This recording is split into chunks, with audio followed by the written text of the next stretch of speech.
Our gospel text reading is taken from the book of John, chapter 7, verse 40 to 52. At ito ang pagkukuhanan ng ating preaching for today. Verse 40. Some of the people, therefore, when they heard these words, were saying, "This certainly is the prophet." Others were saying, this is the Christ. Still others were saying, "Surely the Christ is not going to come from Galilee. Is he? Has not the scriptures said that the Christ comes from his descendants of David, or the descendants of David, and from Bethlehem and the village where David was? So a division occurred in the crowd because of him." Verse 44.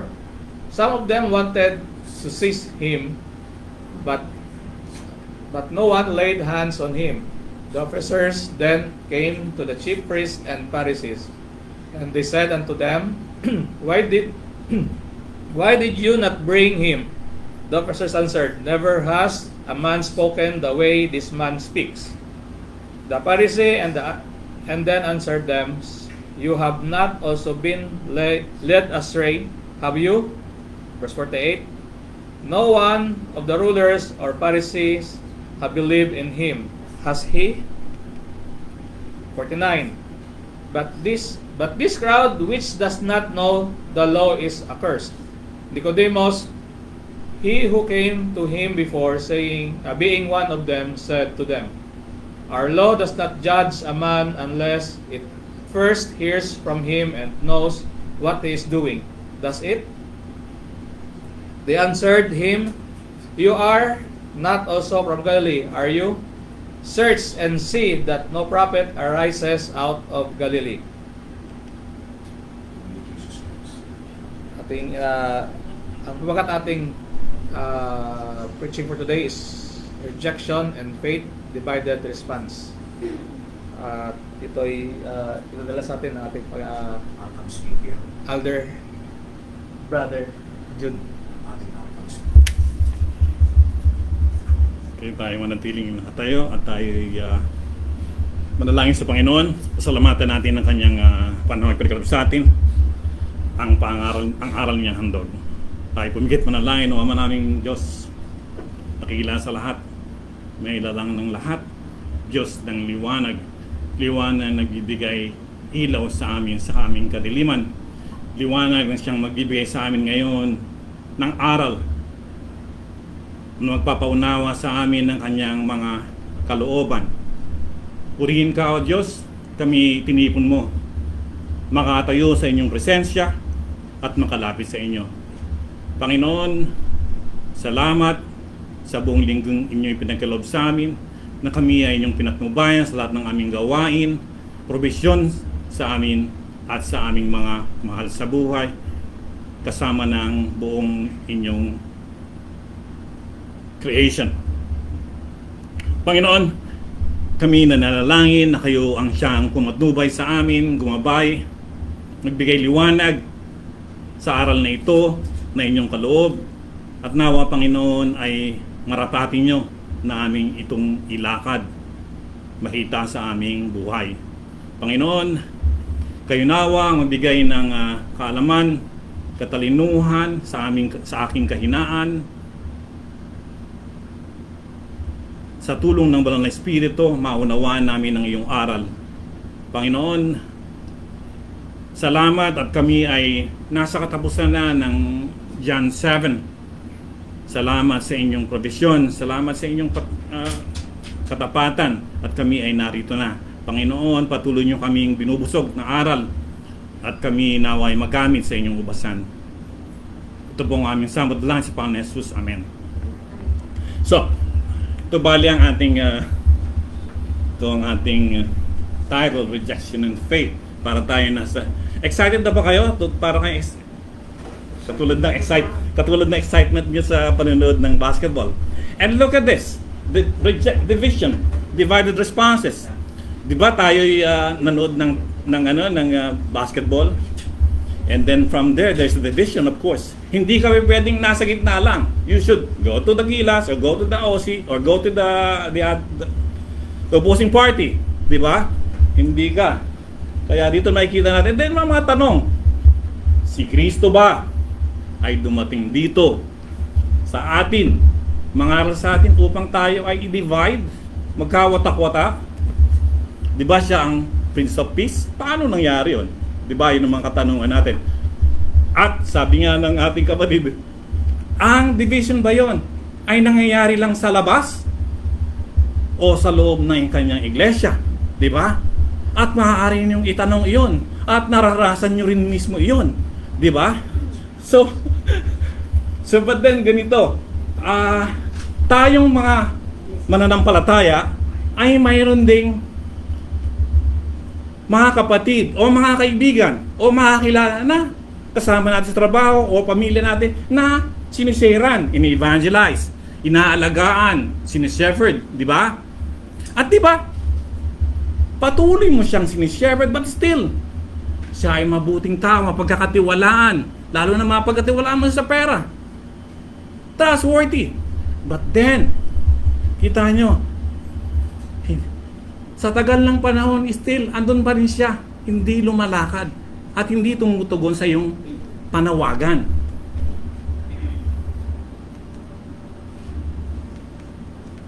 Nangyari na ba yun sa inyo? Di ba? Na kayo ay nag-evangelize and then kayo nilalayuan. Your daily friend moving away from you if he see you, di ba? At meron kayong mga kapatid din o mga kasama o kilala na, di ba? Inyong nilapitan. At sa tulong ng banal na espiritu, hindi kayo, siya ay tumanggap sa Panginoon at nakasama nyo sa iglesyang ito. Katulad ni Brad Edison, naalala ko pa. Di ba? Napakadali, di ba? Bakit? At maaari tayong maraming kapatid na hindi natin alam kung nasan na. Sila ba? Di ba? Tatanungin mo, siya ba ay hinirang ng Diyos? Kung gano'n. Ito ang ating kwento.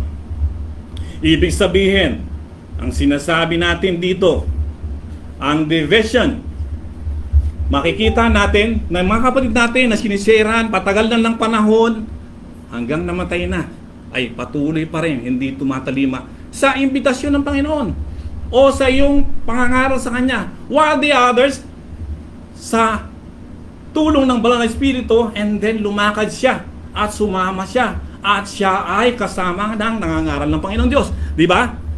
And you can see there's a line between the one who respond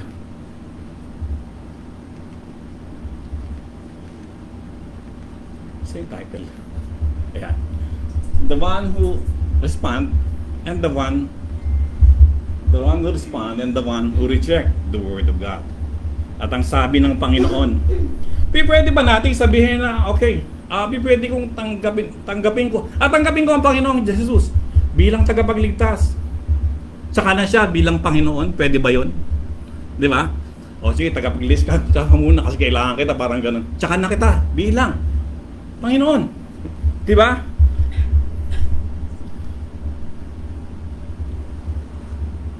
So, pupunta tayo sa mga nakapakinig, sa mga nakikinig, at siyang tumatalima sa imbitasyon ng Panginoon.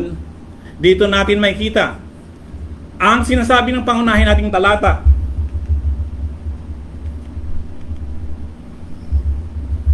Kapag ang salita ng Diyos ay narinig ng tao, alam natin, doon makikita mayroon palang linya, and what I have said, and what I reiterate, na pumapagitna sa mga tao, at ang linya na ito ay isang dibisyon na kung saan ihihiwalay ng Diyos ang tatanggap sa Kanya by faith at itatanggi siya o reject o mag-iisip pa.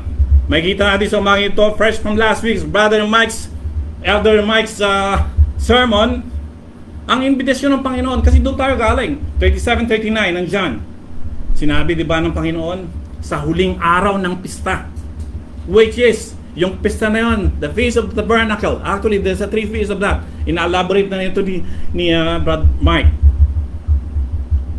And those are the festivities told by God to Moses to follow. Sabi niya, you have to follow it. Kaya ando silang lahat. Sari-saring tao ang nandun.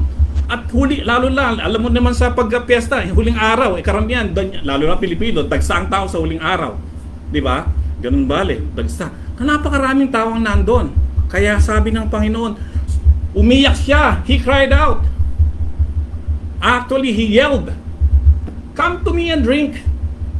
Siguro sa daming tao, yung maingay, "Come to me and drink." And that is the invitation of God because malapit na siyang i-crucified on the cross.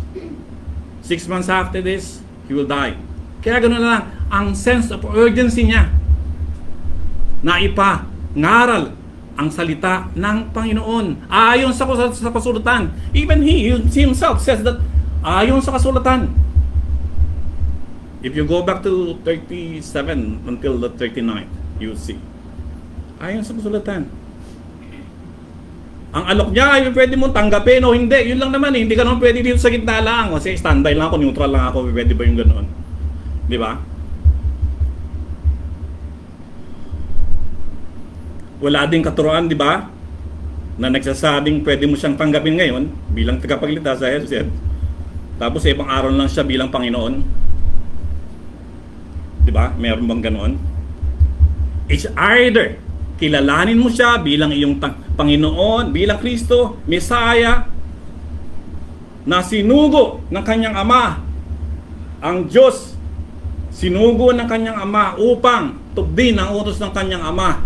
Lagi sinasabi ang kanyang Ama, ang aral na ito hindi sa akin, sabi niya, and it is come from God. From God the Father, di ba? He is keeping reiterating. Because He is in the humanity. And that is His mission. Di ba? O kaya sabi niya, di ba, ganun naman pa sa sundalo. Pinadala ko ng under yung isang batalyon, pinadala siya na under ng command ni General Torre, let's say. Di ba? Ganun bale. Pinadala siya. But that doesn't mean that he is God. He obeyed his father. The will of his father. Tama? Ako. Okay. So,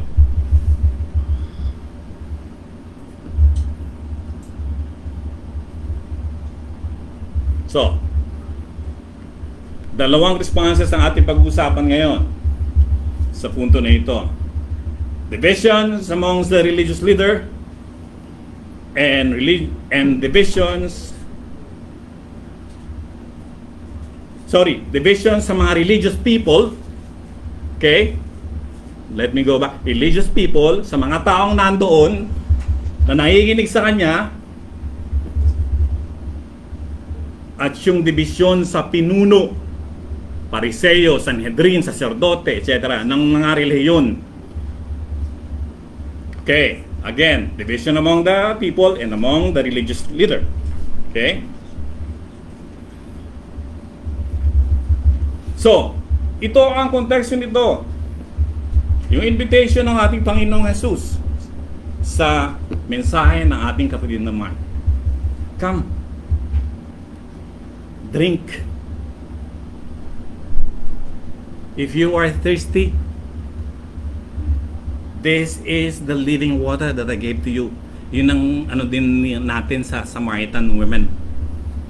Nakakin din mensahe.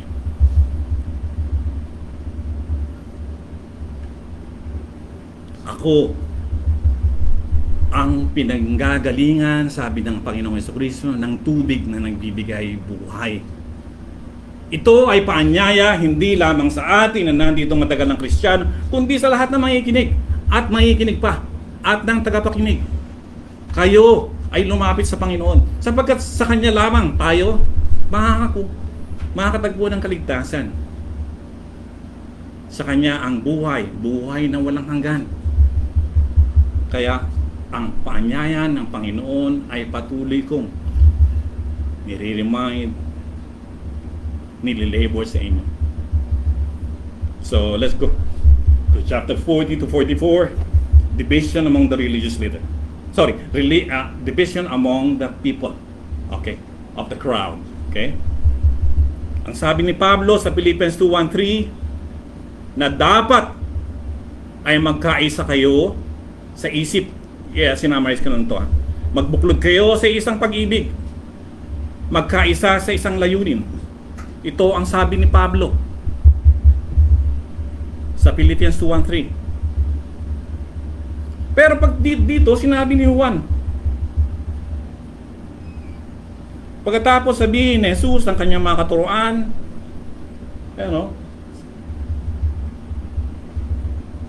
anyway, so a division occurred in the crowd because of him.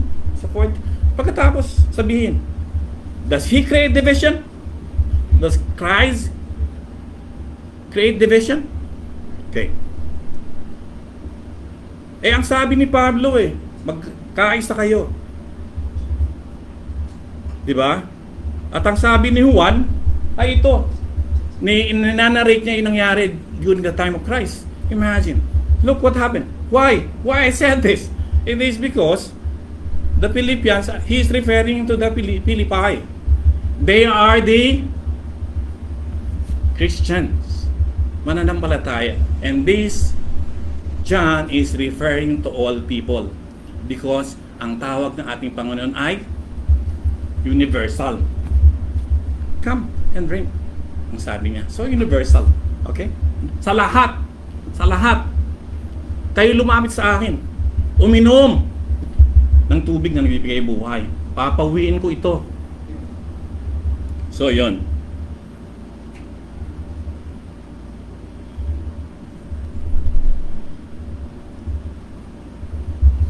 So we know that Paul is referring to the Philippi, who is the Christian, while John is referring to the crowd. So Christ not giving us division.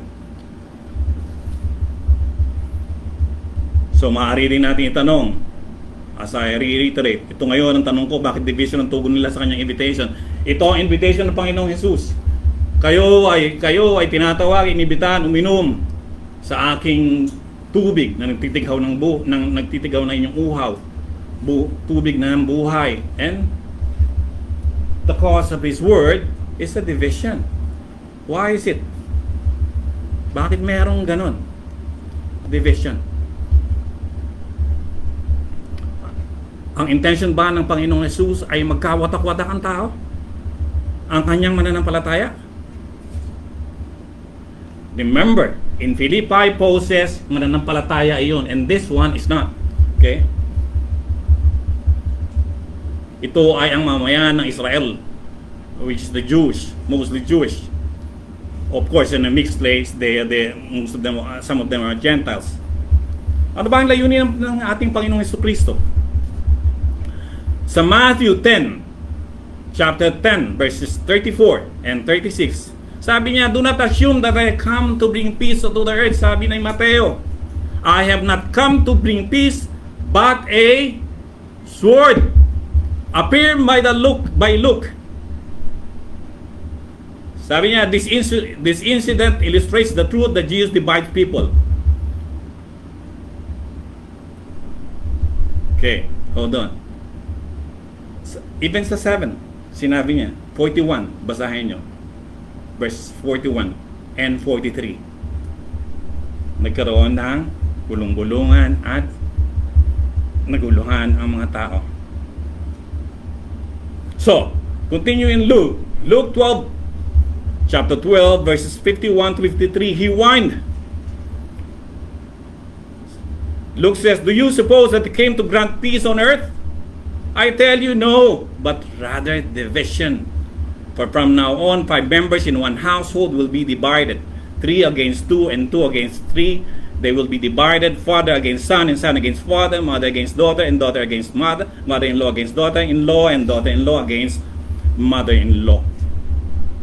Nakukuha niya na alam niyo na to kasi common na tong phrase na to, text na to kasi 'di ba alam naman natin na pagdating sa bahay, kilala tayo ng ating mga kasama sa bahay at doon tayo nagpi-preach, and most of them are not following us or not listening to us because He knows who we are. At napakahirap sa ating sambahayan na share ng salita ng Diyos. Because most of them, whom He knows you, ay tumatalikod, di ba? Di ba? Pagdating sa tambahayan, di ba?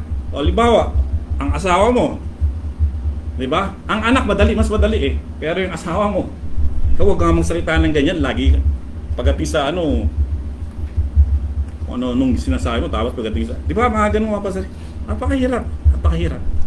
But anyway, yun ang sinasabi. At totoo, tama. So, ang Panginoon, ang kanyang salita, divide believers from unbelievers. Makikita natin yan sa John 3:18, verses 36, 1 John 5:10. Ang Panginoon, ang kasulatan, ang Kristo, ang salita ng Diyos, hinihiwalay niya those who walk in the light and from those who walk in the darkness. Makikita natin ito even ngayon. Nakikita natin kung nasaan na ang ating mga kapatid. John 8:12, John 12:35, verses 46 to 12:46, and so. There's a lot. Hinihiwalay niya yung tupa at ang kambing. Matthew 25:32, verses 32 to 33, and John 10:26. At inihiwalay niya in the children of God from the children of the devil. 1 John 3:10 and John 8:44, which is I know you're familiar with it. Kaya sinasabi, everyone is either for him or against him. There is no middle ground. Sa Mateo 12:30, chapter 2. So ito ang sinasabi ng Panginoong Jesucristo, na ang kanyang katuruan, ang katotohanan, dulot nito ay division. Division doon sa mga tupa o kambing, pagkakababahagi sa mga mananampalataya, hindi pananampalataya.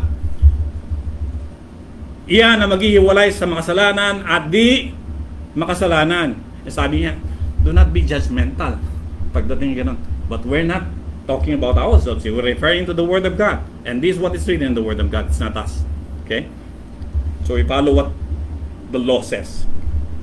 Sabi nga ni Pastor Adrian Roger in Tagalog, mabuti pang magkahiwalay tayo dahil sa katotohanan kaysa nagkakaisa tayo dahil sa kasinungalingan. It's better to be divided by truth rather than united by error. Kaya kapag ang salita ng Diyos ay naiintindihan in indwelling of the Holy Spirit, ay lalayo ko talaga sa kasalanan. Ito ay panawagan sa ating mga kapatid. Ikaw ang nakakaintindi sa salita ng Diyos. Puspos ka ng banal na Espiritu. Alam mong lalayo ka sa kasalanan. At dito ka pumarito sa kanyang iglesyang ipinagkaloob sa atin upang ikaw ay busugin sa salita ng Diyos. Ito ang panawagan ng ating Panginoon Diyos. At yan ang sinasabi din ng Biblia. So, nakita natin, though we're still working on this one, alam nyo na ang katulad ng prayer ko last week about the sin of the flesh, the sin where our hand keep on scrolling on our tabs. Alam nyo na ang kaaway natin na si Satanas ay galit na galit sa katotohanan, lalo na sa katotohanan patungkol kay Kristo Jesus na ating Panginoon Diyos. Kaya nga siya ay gumagamit ng tao na umuusig doon sa katotohanan, di ba? Actually, mula pa nung una, Genesis 3, andun na siya eh. The fall, sinabi niya. Actually, sinabi niya kay Eva. Huwag mo sundin niyang sinasabi. He attacked the Word of God. He challenged the Word of God. It is not just the disobedience, but he attacked the word of God. The authority of God. Ang teksto noon. He attacked the word of God. Huwag mo sundin yan, sabi niya kay Eva. Bubuksan, pag kinain mo yan, bubuksan ang iyong kaunawaan. Sabi niya. He attacked the authority because ang sabi ng Panginoong Diyos, huwag mong kakainin yan. This is what the instruction says. Okay?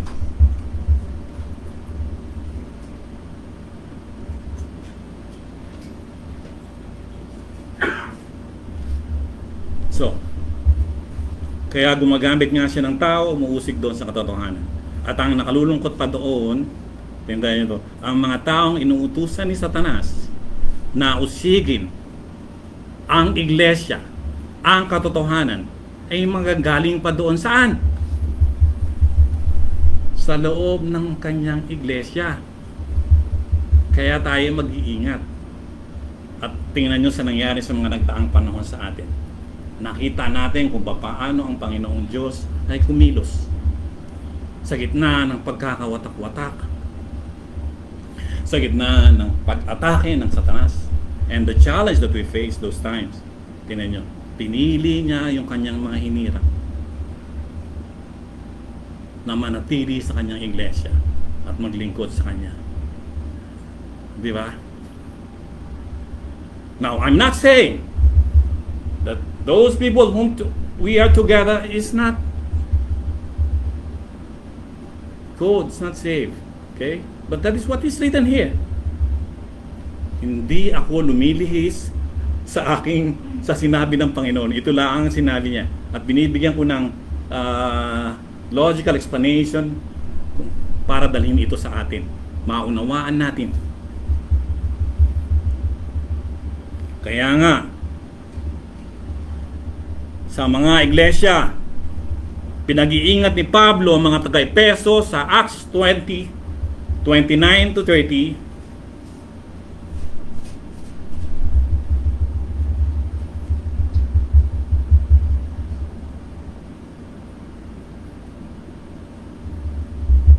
Okay, nabasa nyo na. And the reason why truth divides, na ang katotohanan ay magdudulot ng division. Dito natin makikita ang tutugon sa pangalan ng Panginoon, tatanggi sa kanyang imbitasyon.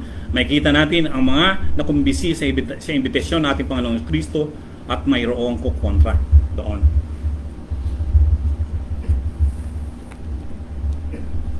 Let me read it to you, Acts 20:29-30.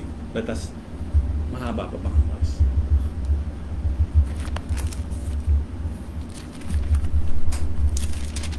Acts 20:29 to 30 says that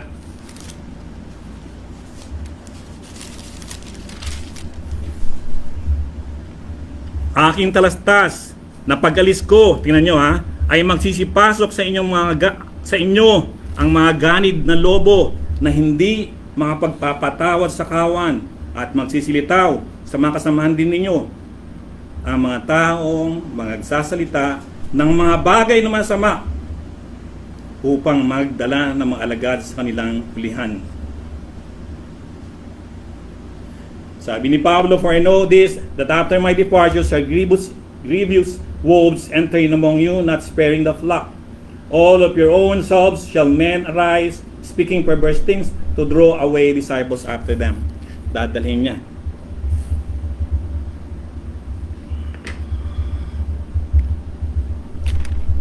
So, ito ang katotohanan. Kaya makita din natin ito, yung tutugon sa pangalan ng Panginoon at tatanggi sa kanyang imbitasyon. So makita natin ang mga nakumbisi sa invitation, ating Panginoong Kristo at mayroong kumontra. So there is the one who obey, abide, to follow them, who convinced about the law, what about God says, and there is the one who rejected. Convinced about the faith that God says, convinced about the word that God says, and the one who rejected. So, tingnan natin dito. Sa verse 40. Some of the people were poor, therefore, when they heard these words, were saying, they certainly, this is the prophet. So, ito yung context nito. When some of the people heard Jesus' gracious words of invitation, in verse 37 to 39, they become convinced o they became convinced. Sila yung mga nakumbinsi o naniwala na sinasabi ni Kristo na siya ang totoong tunay na naniniwala sa sinabi ni Kristo. Sila na kaya nila nasabi na totoong tunay ito. Some of the people therefore when they heard these words were saying, this certainly, tunay, he is the prophet. Others were saying, this is the Christ. To those whom listening to him.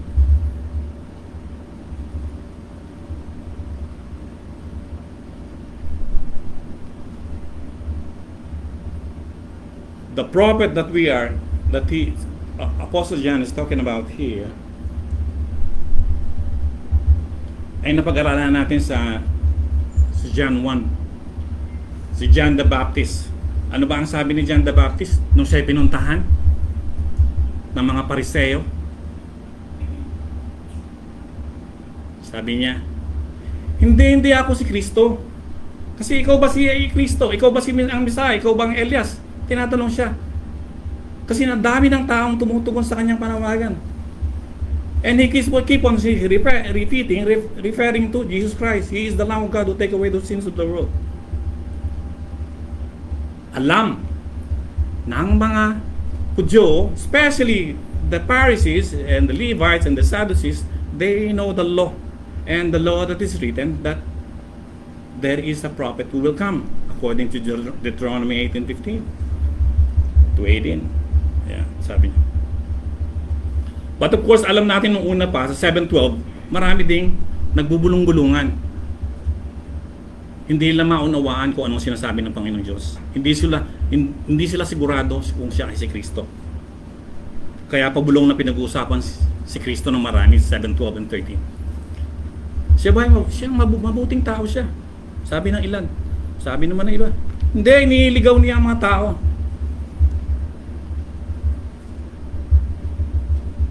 Now, ang question dito is, if a prophet is the messenger of God, right?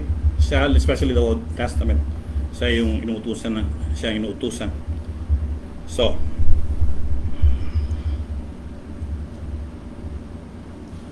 si Jesucristo ba ay tulad lang na isang propeta, nakatulad lang ni sino-sino ba mga propeta alam natin? Moses, Elijah, or Elias, even Jonah. No, sorry, I'm not sure about this, but I believe that this is Moses and Elijah.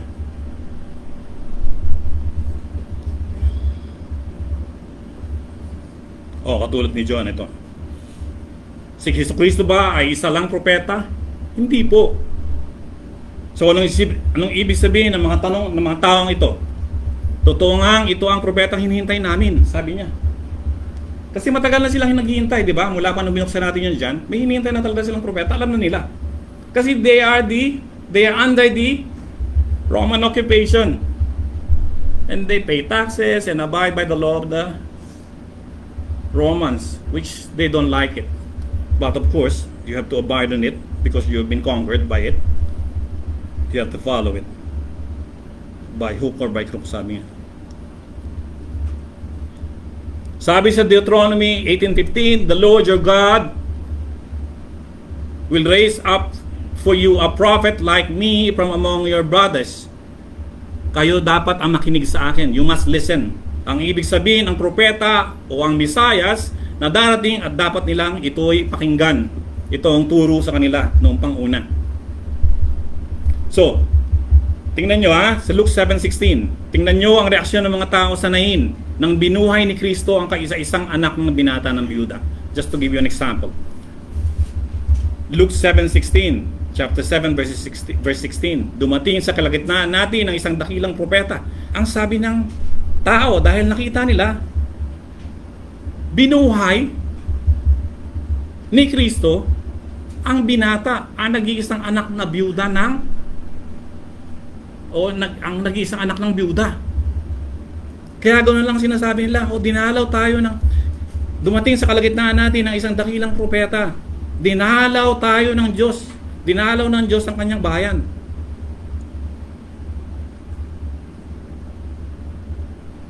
Again, John 6:14. When the people saw the sign that Jesus had performed, they began to say, "Truly, this is the prophet who is to come into the world."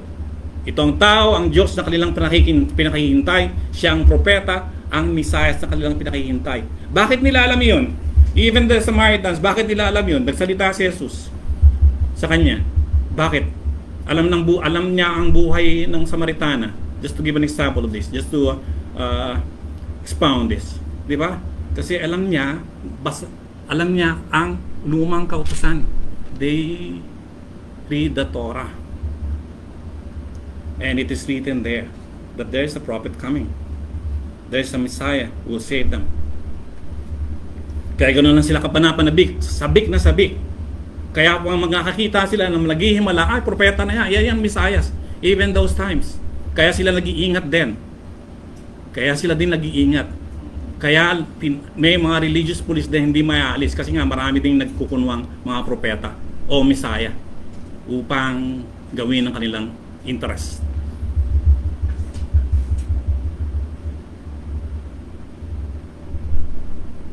So again, let's go back to John the Baptist again. Di ba napag-aralan natin? Nung ibinigay kay John the Baptist, ang pangalan na ito ay kanyang, na ito, ikaw ang propeta, sabi ng mga Pariseyo o ng mga tao. Sabi niya, itinanggi niya ito. Itinanggi niya ito kaagad at sinabi niya, itong titulo ito na propeta at Kristo o Messiah, ito daw ay saan? Reserved sa taong John 1:20-27, hindi man lamang siya karapat-dapat na magkalag na sintas ng kanyang sandalyas. Di ba? Ganon ka-humble. Revere. Si John the Baptist, wala siya sa kalingkingan. At wala man even sa pagkalag ng sandalyas ay hindi siya karapat-dapat. Look at this. Again, Acts chapter 13, 19-22. Sabi niya, susuguin niya si Jesus, ang Kristiyanong hinirang mula pa nung una. Inaffirm ni Peter ang sinabi ni Moses, just to affirm, just justify my claim about this, na si Kristo ang katuparan ng propesiya. You can read in Acts 13, 19-22. Even Andres and Nathaniel sa nabasa natin sa John.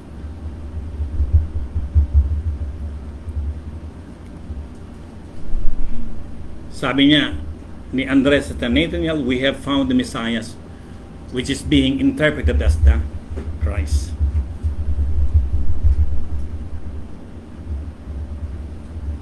Others had a clearer understanding of who Jesus was and were saying of him, this is the Christ. Kaya nga lang, they are intimidated. If you read the John 7, they are intimidated into silence by fear of what? Of the Jewish authorities. Kasi sila yung mga aral sa kasulatan at dito natin nakikita din, papunta rin tayo na nagagalit na actually, makikita natin kung paano magalit ng mga Pariseyo dahil nasasapawan na sila ni Kristo. So let's go verses 41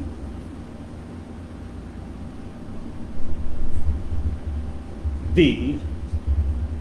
So we have finished this, the Christ. Still others were saying, surely the Christ not going to come from Galilee. Sabi niya, is he? So ito, ang nakumbinsi, ito naman, imbis na tumugon sa imbitasyon ni Kristo na kayo sumama. He invited them to come and drink the living water. Imbis na tumugon, ay kinutya pa ang Panginoong Jesus. Bakit? Still others were saying, surely the Christ not going to come from Galilee. Is he? Bakit Galilee? Para bang walang manggagaling sa tondo. Walang manggagaling sa tondo. Notorious yung mga tao na yun. Yun ang ibig sabihin nito. Because Galilee at that time is notorious, densely populated. They are densely populated. Rural areas, remote areas, kumbaga. Kaya ganun siya. Kaya ganun sila. Kaya ganun na lang ang pagtingin ng mga Pariseo sa kanilang sarili. Sila yung mga elite.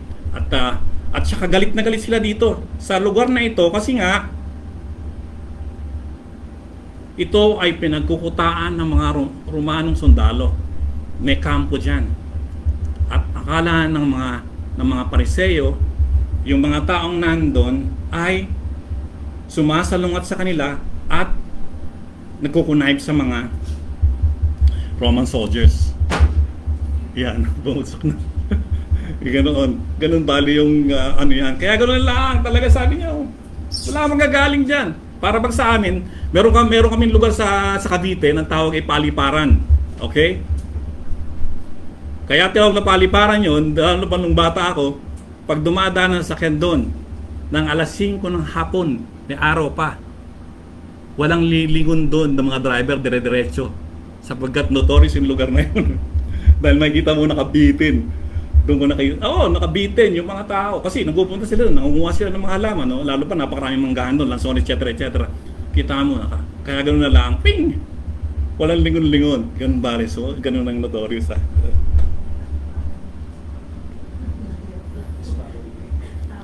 Kaya nga, ngayon, ano na? Subdivision na. Subdivision pa din.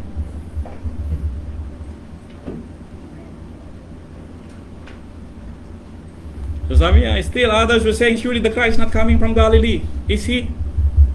Imbis na tumugon sa imbitasyon, maaari ba manggaling sa Galilea ang Kristo?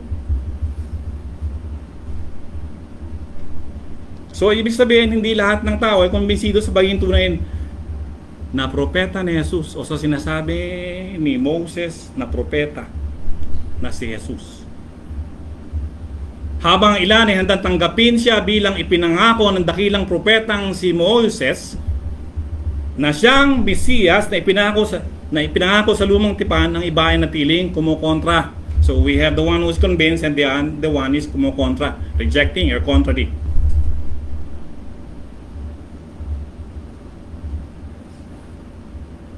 Sabi niya, tiyak na ang Kristo hindi manggagaling sa Galilea. Sa panunuyan nilang tanong. Sinasabi pa dito ng mga mangaral na kumukuha ng simpatya. Di ba? Actually, ito ay napakahalaga din. Kasi ito ay natataon sa panahon na to. Kasi ang Pilipinas o ang buong mundo ay nasasaniban ng kasamaan at ang tao ay pinag-divide.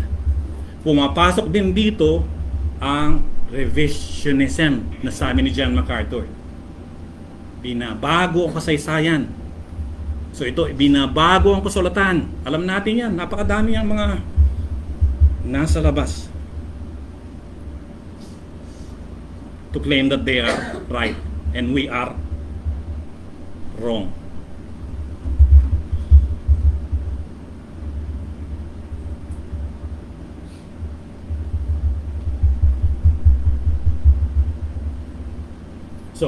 So has not the scripture said that the Christ comes from the descendants of David and from Bethlehem, the village where David was?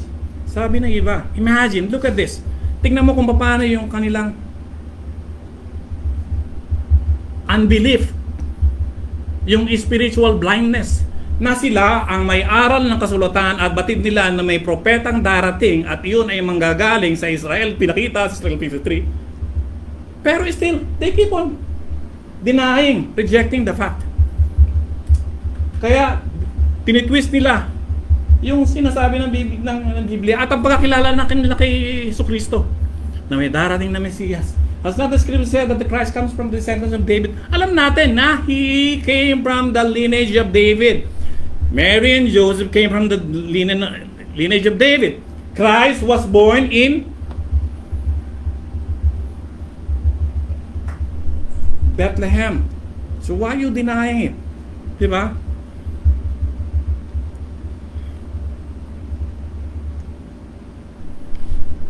Bakit sila keep on denying it? Tingnan natin. Why they are keep on denying the fact, the law which they follow. Bakit? Marahil. Bakit nila patuloy tinatanggi si Kristo? Marahil, alam na natin ang dahilan. Kasi lagi na itong binabanggit ni Brad Richard sa John 10:26-27 na sila ayaw maniwala sapagkat hindi sila kabilang sa mga tupa. Sabi ng Panginoong Jesucristo, nakikinig sa akin ang aking tupa. Nakikilala niya at sumusunod sila sa akin. Kaya pala sila hindi nakikinig, hindi pala sila tupa. Sila ay mga kambing. Sila ay hindi hinirang ng Diyos. That's why when Christ came, He divides. He doesn't want people to divide. But people wants the other way around. That's the truth, di ba? Ito ang ating Panginoon. Dwell into the land. Nagkataong-taon nagpakahirap and keep on saying that you come to me. Ako ang Panginoon. I am the bread of life. I am the Lamb of God who is going to take away the sins of the world. Ang sumasampalataya sa akin ay magkakaroon ng buhay na walang hanggan. Ang sumasampalataya sa aking pangalan. John 20:31.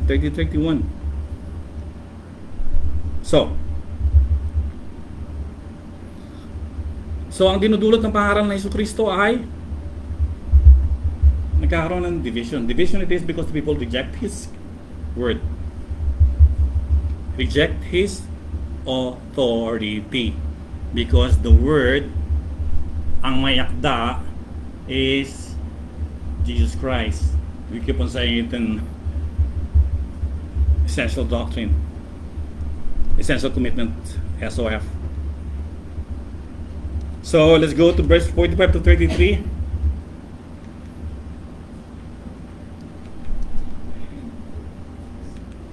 Masarap ang tanghalian ni Brad Alan, kaya kailangan mo lang bilisan.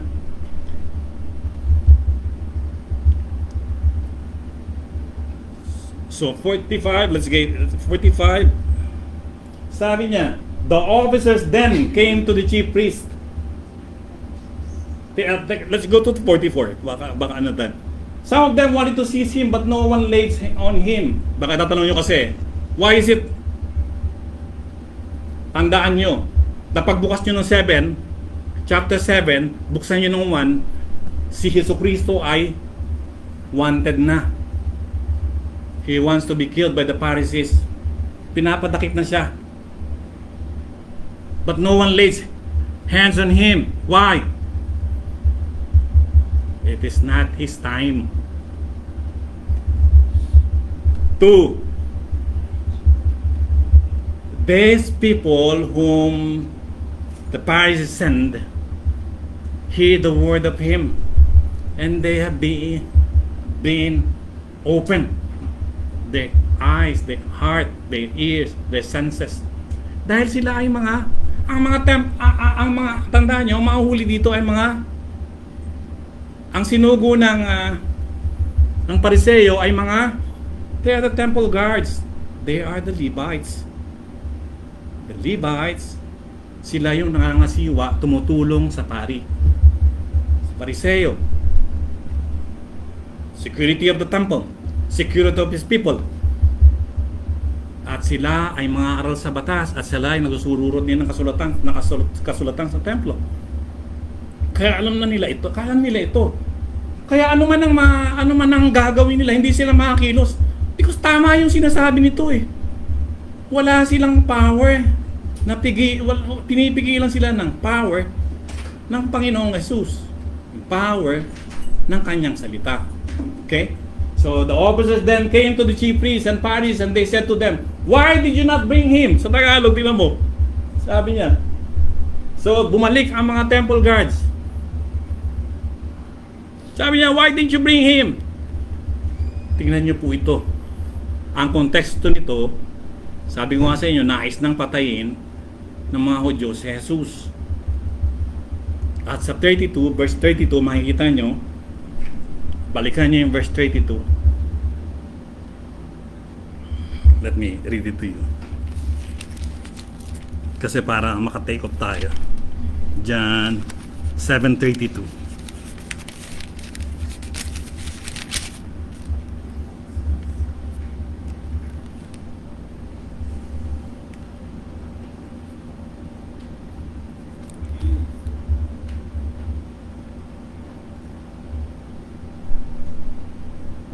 So, ayun. The Pharisees heard that the people murmured such things concerning him, and the Pharisees and the chief priests sent officers to take him. Titingnan nyo pa, bakit nag-murmur lang, bakit nagbubulong-bulungan?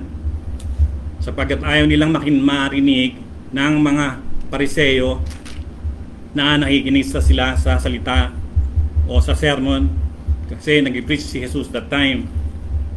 At sila ay, of course, dahil salita ng Panginoon, sa pangyarihan salita ng Panginoon, sila ay tumatalimak sa kanilang narinig. And they are all wondered about, sinasabi nila, bakit sila'y nagigimbal? Itong taong ito, kilala namin ito. Itong pinakamahirap dito. Sabi ko nga sa'yo, kilala kasi nila si Kristo. Ito ay galing, ito ay karpintero naman ito at karpintero din ito. Kilala ko ito nung lumaki.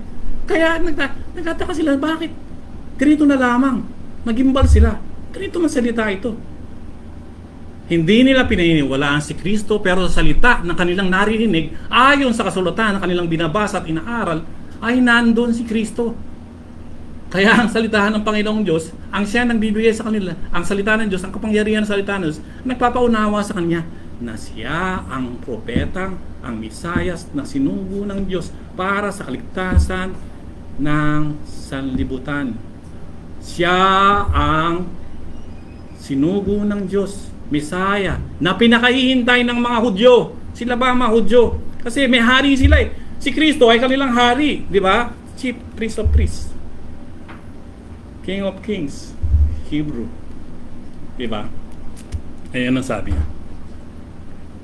So bakit hindi nyo? Galit na siya. Alam nyo, tingnan nyo to ha. The officers answered them. The officers then came to the chief priests and the Pharisees. They said to them, why did you not bring? Why did you not bring? Kasi galit na, why did you not bring? Gigil na. Why did you not bring? Tingnan nyo. The officers answered, never has a man, imagine, he wants to be killed. Tingnan niyo yung emotion na yun, ha? Never has a man spoken the way this man speaks. Sabi nga nila. Sila yung natulala. Hindi yan, sabi, kasi, tingnan mo. Never has a man spoken the way this man speaks. Is it magaling siya magsalita? Kaya niya nasabi yan? He is a great public speaker.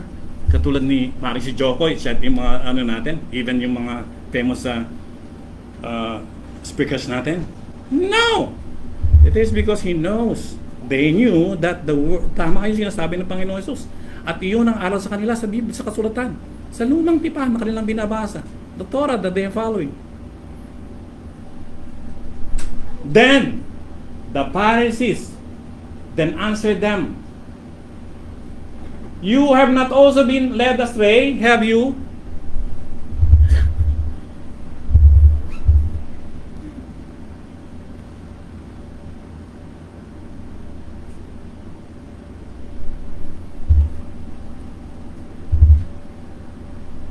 You have not also been astray, have you? Ikaw ba ay pati ikaw ay naloloko na?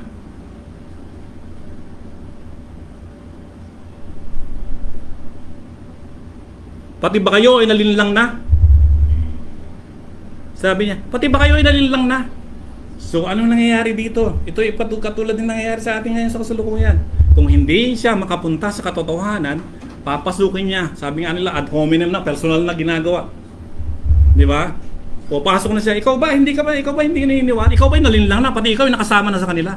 Sabi, pati ba ikaw ay follower niya? Imbis na ang katotohanan, ang siyang manaig, hindi. Ang Pariseo ay patuloy pa rin sinasabi, ang katotohanan ay isa lamang. Ganyan ka-irrogante, spiritually blind, yung arrogance and unbelief ay pinapakita dito ng mga Pariseo.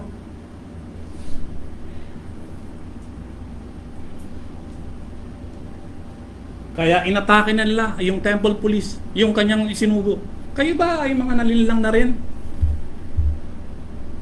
Tapos sumunod nun, no one of the rulers or Pharisees has believed in him. Has he? Now, tingnan nyo. Hindi na natin. Tingnan nyo. No one. Sa Tagalog sabi niya. Mayroon bang pinuno o Pariseo na iniwala sa kanya? How can the Pharisees believe on him? Which is, they are the contrary. They are the one who are rejecting the word of God. And they are the one. Even though they knew that he is the Christ. Base sa kanilang mga sinasabi. Base sa sinasabi ng Panginoon Jesus, ginagawa ng ating Panginoon Jesus, alam nila. But they keep on denying the fact. Okay? They keep on denying the fact. No one of the rulers or Pharisees has believed in him. Has he? Sila pa ang tinanong. Alam ito ng mga Pariseo, pero sila ay tumigas na ang kanilang puso. Spiritually blinded na sila sa kanilang galit. Personal na galit sa Panginoong Diyos. Sa Panginoong Jesus. Kaya, clouded na ang kanilang utak. Hindi na sila naniniwala sa katotohanan. Ang katotohanan nila ay sila. Ayon sa sinabi nila. They don't believe even on their law, which is they have to follow.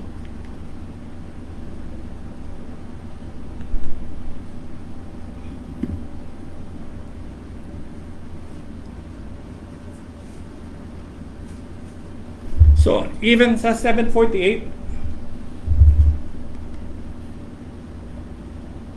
yung tugon ng mga Pariseo, tingnan nyo, talagang galit na sila. At ito na yung tensyon. Yung 48 na to, binibigay na yung tensyon. Okay? Yung tensyon. The human authority, Pariseo, and the divine truth na sinasabi ng ating Panginoon Diyos. Kaya tayo, i-challenge also. I-challenge also to us. This is challenge to us. Doon ba tayo sa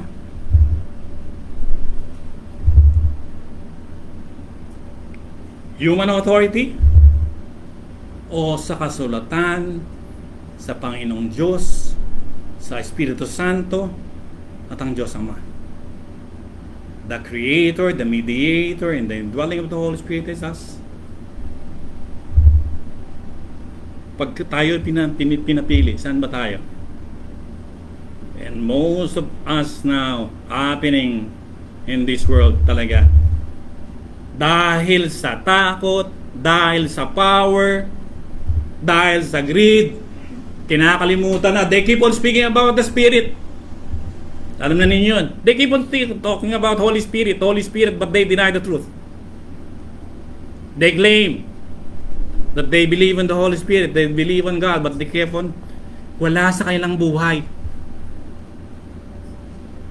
Hindi nakikita sa kanilang buhay. Ni even sa paggalaw. At nakikita na ginagamit lamang nila ito.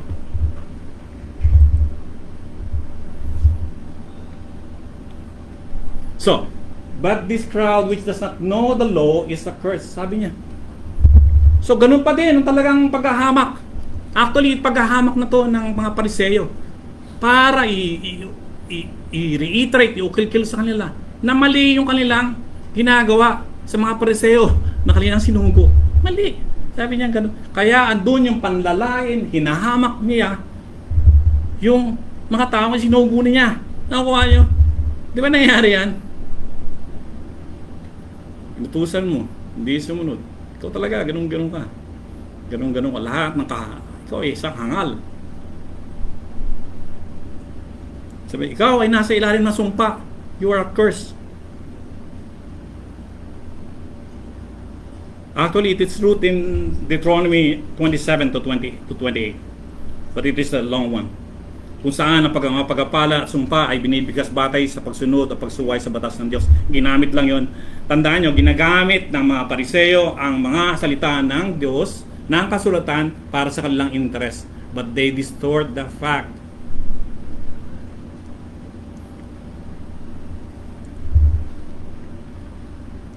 So, sabi pa ng mga ngaral, sinasalamin nito ang legalistikong pananaw na kabaliktaran sa turo ni Jesus na nagbibigay diin sa diwa ng batas at kahalagahan ng panampalataya at biyaya.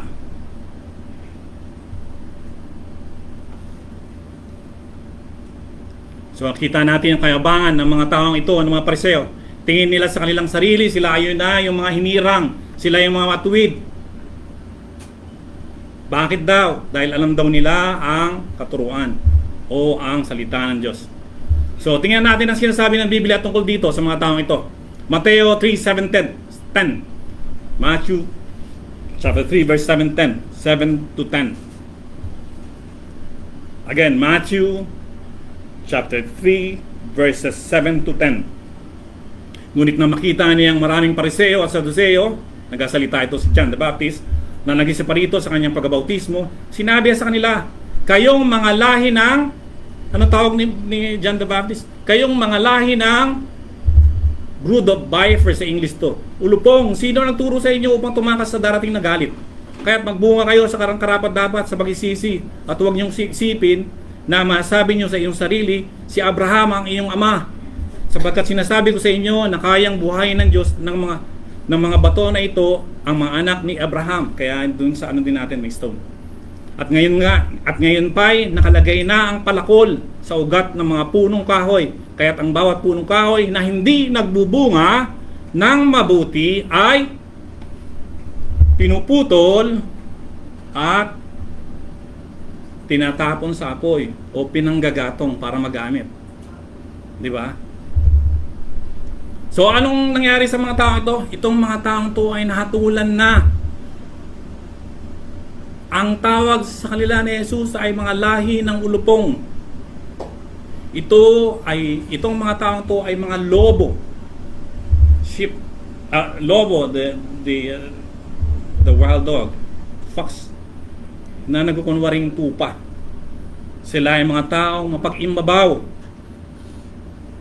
So biro mo, inuutos nila sa constituency nila sa mga tao nila na sundin ang utos nila o ang utos ng utosan at huwag magkakamali, pero sila mismo ang hindi sumusunod at tahasang lumalabag. Ito ang nangyayari sa ating lipunan. I don't want to be political, but it happens and continue to happen because we are living in a wicked world. Turo nila, di makikita sa buhay nila, walang bunga, walang ebidensya. Itong mga taong ito ay mayabang, ay ayaw magsisi. Ayaw magsisi, at kung hindi ka magsisisi, ano sabi? Isa lang ibig sabihin nito, nagmamayabang ka sa Diyos. If you're not willing to repent. Kaya nga, sa mga taong ito, pag kinaram mo sa katotohanan, katulad na nangyari dito, babalik ta rin lang sitwasyon tulad na nangyari kay Jesus. Noong hinarap ni Jesus ang katotohanan sa kanila, anong ginawa nila? Binaliktad nila. Pinalabas nila na si Jesus ay nagtuturo ng mali. At siya yung tama.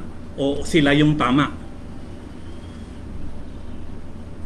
Of course, kailangan nilang palabasin na mali si Jesucristo, na si Jesucristo ay anak ng Baal o kampo ng demonyo, para ma-justify yung kanilang sinasabi. Kasi nga naman, siyempre, di ba? Huwag ka dyan. Kasi ano yan? Demonyo yan. Diba?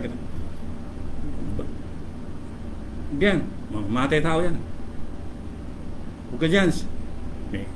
Kung may sakit, may ketong yan. Nakakawa yan. Diba? Para lang, wala naman siya. At siya lang ang nagsasabi ng katotohanan. Sila ay nagsisinungaling, babalaktutin nila ang salita ng Diyos. They resort to lying, distorting the Word of God. Sinasabi nga ni Apostol Pablo sa mga Galatian, sa Galatia, chapter 1, verse 6-9. At sa atin din dito, nagtataka kung bakit kayo dali ninyong tumalikod sa Diyos na tumawag sa inyo sa pamamagitan ng kagandahang loob ni Kristo. At kayo'y bumaling agad sa ibang magandang balita. Ang totoo ay wala namang ibang magandang balita, kaya nga lamang may mga nanggugulo sa inyo at nagsisikap na baguhin ang magandang balita ni Kristo. Subalit parusahan nawa ng Diyos ang sinuman, maging kami o isang anghel man na mula sa langit, na mangaral sa inyo ng magandang balita na iba sa ipinapangaral na namin sa inyo, sinabi na namin ito sa inyo. At inuulit ko, keep on reiterating. Parusahan nawa ng Diyos ang sino mang mangaral sa inyo, parusahan nawa siya ng Diyos ang sino mang mangaral sa inyo ng magandang balita na naiiba kaysa sa tinanggap ninyo. Kaya dapat, that's why we keep on reiterating, reminding our brethren yung doctrinal statement natin, doctrinal commitments natin. Because doon tayo nakaugat, doon tayo, this is where we are built, yung foundation natin. Na kapag nabago iyon, nilihis tayo. Pag nalihis tayo, mawawala tayo sa kanyang katuruan. At iyon ang laging pinare-remind sa atin ng mga apostol, ng mga manulat ng Biblia, even ng ating Panginoon Jesus. Kaya wala tayong ibang sandigan na ating panantaya kundi si Kristo, ang kanyang salita.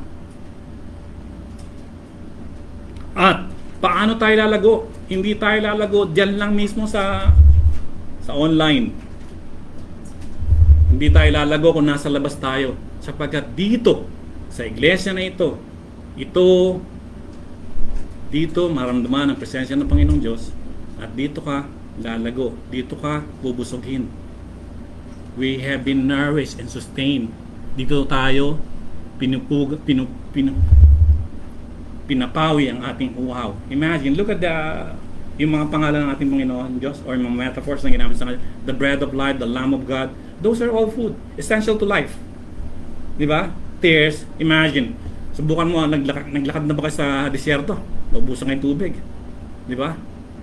Parang hindi malaman kung ano yung gagawin para kayo makainom. Iba, uminom na lang kanilang mga ihip. Di ba? And look, after makainom kayo, it gives you power and energy to walk again, to live again. And that is the power of God. Now, 50 to 52. Napunta tayo sa mga bad news. So ito naman, ito na yung good news natin.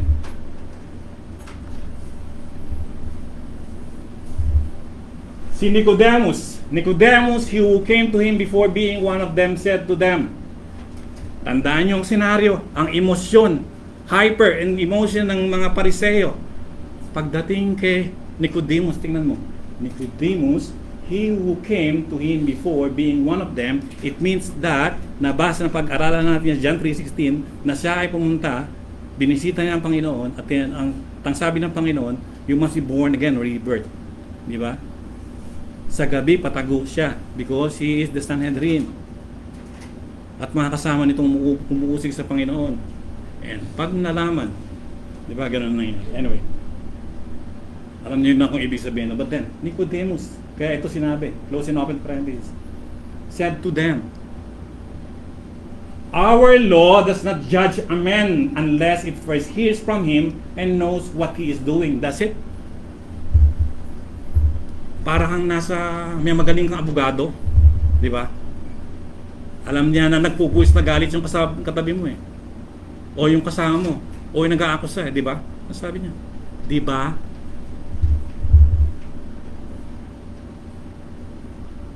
Ginamit niya ang kasulatan. Ginamit niya ang kasulatan at malumanay niyang sinabi. Dahil alam niya, nagpupuwis na sa galit ito. At maaari siya mapagbalingan ito. Imagine, wanted na si Jesucristo. And he is about to be killed. Kaya gano'n na lamang. Pag nalaman ng mga Pariseo na dumalaw siya kay Jesus, he connived with him, what will happen to him? Tatanggalan siya ng pwesto. And he will be like alam mo naman ang panahon na yon, either tapong ka sa bundok o gagawin sama ka sa mga alipin. So sabi niya, does our law convict a man Our Lord does not judge a man unless it first hears. He quoted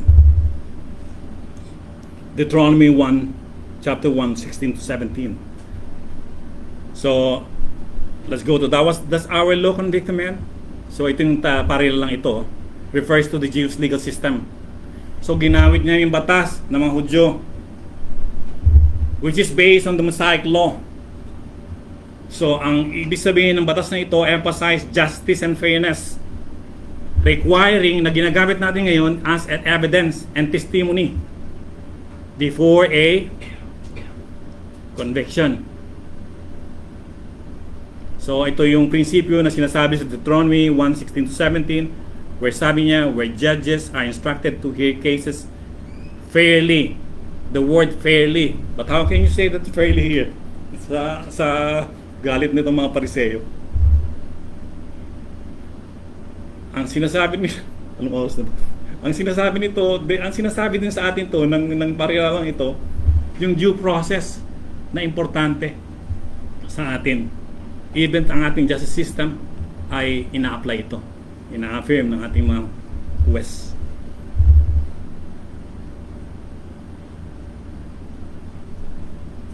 It is a concept that is foundational in both ancient and modern legal system. Just to reiterate, just to expand.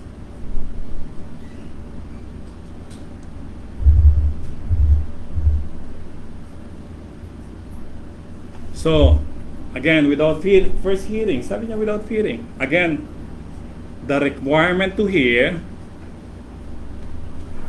from the accused is rooted in the legal traditions of ancient Israel, where a fair trial was essential. It is essential, but of course they keep on distorting it. How can it be? Though it's essential, but it is always the law applies to them. The law, they bend the law in order to get for them to get their interest.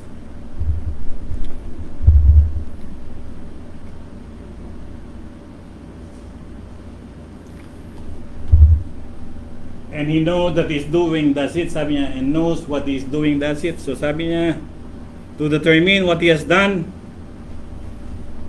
So this part of the verse underscores the need for thorough investigation to establish the facts of a case, which is ina-apply na ating judikatura. It aligns with the biblical mandate for truth and justice as seen in Proverbs 18 verse 13.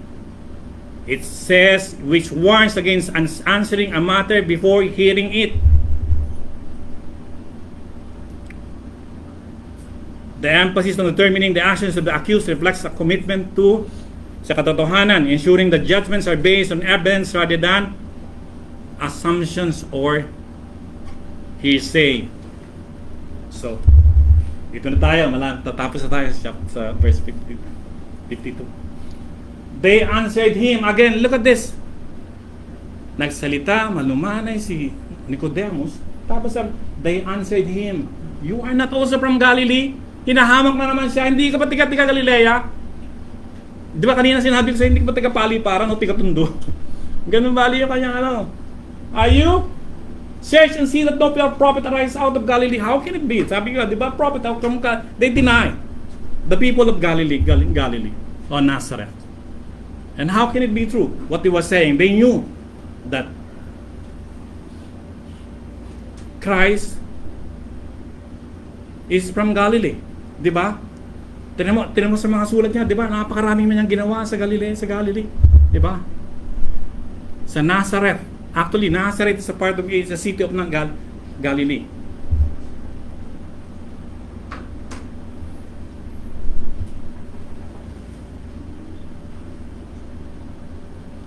So ito bali ang sinabi niya. Itong parilalang ito. Sabi ng mga Pharisee, sinagot nila si Nicodemus. Kasi kini-question sa kaya pananalita ni Nicodemus, kini-question niya yung legalidad o judgment ng mga Pariseo. Yung judgment nila kay Jesus without a fair hearing. Tingnan nyo ha. I'm reading in this. The mention of Galilee is significant because Galilee was a region in northern Israel, often looked down upon by the Judean religious elite. It was considered less sophisticated and more rural. Ano pag sinabi, alam niyo na yung rural, di ba? Pag rural, nasa probinsya, remote area, etc. Malayo sa kabiasnan. The Pharisees' question implies a dismissive attitude. Maski alam nila ang batas, still dinidismiss nila yung batas. They keep in denying, they're cynical, they're arrogant. Wala na sila, they are blinded na sa kanilang galit. So the Pharisees' question implies a dismissive attitude, suggesting that being from Galilee is a discredit. Di ba? Nakita natin, oh, galing ka sa paliparan, tika paliparan ka, ano, tourist ang dugan, tundo ka, tourist ang dugan, doon punta. Maraming mga hudlom doon, maraming ganun doon, di ba? Ganun ang sinasabi niya. Hindi, walang manggagaling na tao diyan o na mabuting tao diyan. Kaya sabi niya, walang propetang manggagaling sa Galilea.